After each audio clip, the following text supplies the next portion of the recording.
এমন একটি সময় ছিল যখন শেখ মুজিবুর রহমানের নামে সকাল বিকেল জয়ধ্বনি উঠত। মিডিয়া পাড়ার বেশিরভাগ খবরই থাকত তাকে নিয়ে। এই নামের বন্দনা করে কেউ হয়েছে এমপি, কেউ মন্ত্রী, আবার কেউ বা সরকারের উচ্চপদস্থ কর্মকর্তা। মুজিবের জন্মদিনে এক শিক্ষক ভুল করে তার প্রতিকৃতিতে বাম হাতে ফুল দিয়েছিলেন। শাস্তিস্বরূপ তাকে চাকুরি পর্যন্ত হারাতে হয়েছে।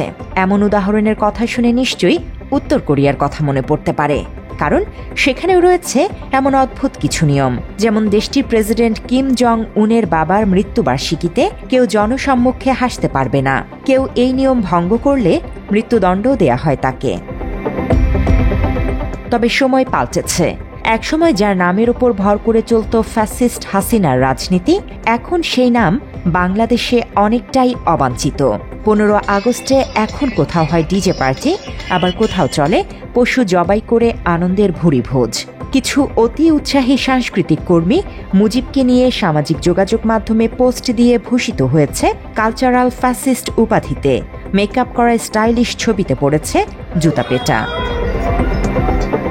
তবে ছাত্র জনতার গণ অভ্যুত্থানে ফ্যাসিস্ট হাসিনা পালিয়ে যাবার পর গঠিত অন্তর্বর্তী সরকারেও রয়েছে কিছু মুজিব প্রেমী মানুষ, যারা একসময় সামাজিক যোগাযোগ মাধ্যম কিংবা বিভিন্ন টেলিভিশন টক শোতে মুজিব বন্দনায় ব্যস্ত থাকত।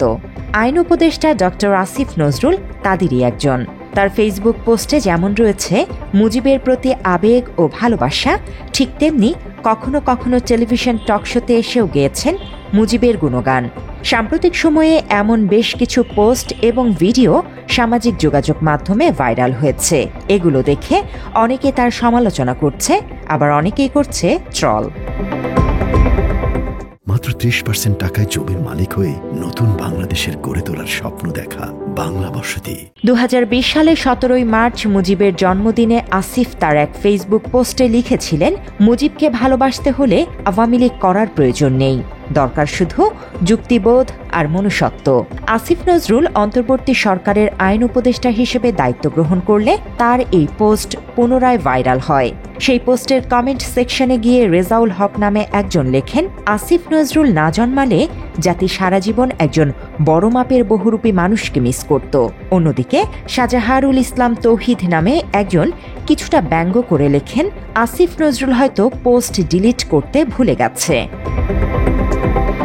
এছাড়া 2018 সালের 15 আগস্ট আসিফ নজরুলের আরেকটি ফেসবুক পোস্টে মুজিবকে স্বাধীনতার স্থপতি ও অবিসংবাদিত নেতা হিসেবে উল্লেখ করেন। একই সাথে মুজিব ও তার পরিবারের মাগফিরাতও কামনা করেন তিনি।